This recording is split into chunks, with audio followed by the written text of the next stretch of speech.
Does GPA only matter until getting the first internship? Title. Plus, I'm a chemical engineering junior from University of Michigan, and my current GPA is about a 3.6. I'd say, um, I'd say that it matters until you get your first job. Not to say that if you have a bad GPA, you can't just leave it off, but if for jobs where your GPA matters and can differentiate you, like say, for example, companies that only hire people above like a 3.5, 3.2, whatever, then they may be looking at your GPA whenever you're applying, and they'll consider that.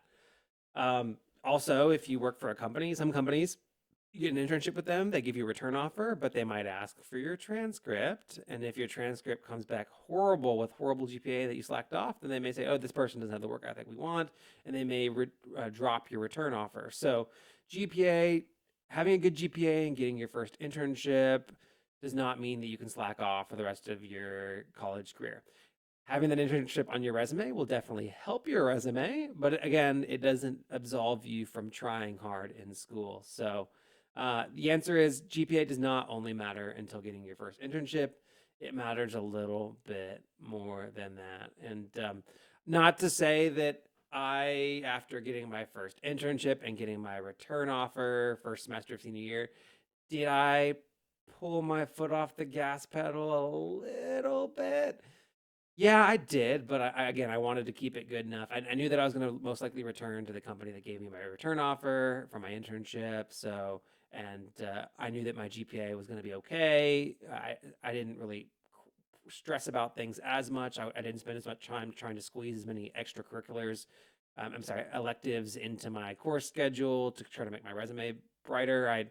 At that point, I was like, okay, I know what I want to do. Let's get a good enough GPA to get out of here, keep my GPA above it. I had like graduated with like 3.55 or something like that, and move along.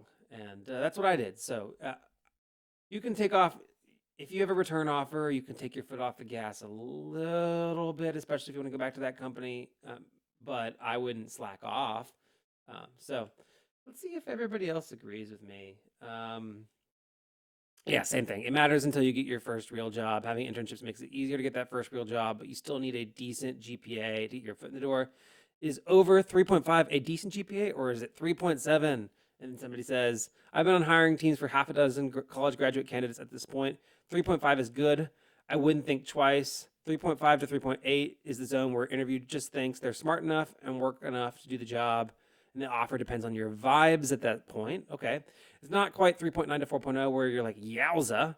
A 3 to 3.2 will raise eyebrows, but you can still get options by being a good conversationalist and have a nice internship. And below 3 is a yikes, and you really have to give off good vibes in person or like having a good internship on the resume. There are valid reasons to have lower grades, like a really bad year. My best man had a really bad freshman or sophomore year, and his GPA only recovered to a 3 by the end of the degree.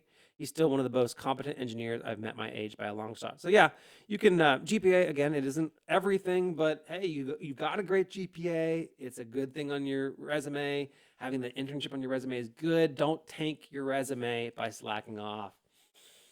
All right. And the last question in the college section of the podcast, and we'll move on after that. I'm miscommunicating. I just made a pilot, then they threw me on the stations. Nah, I'm not complaining.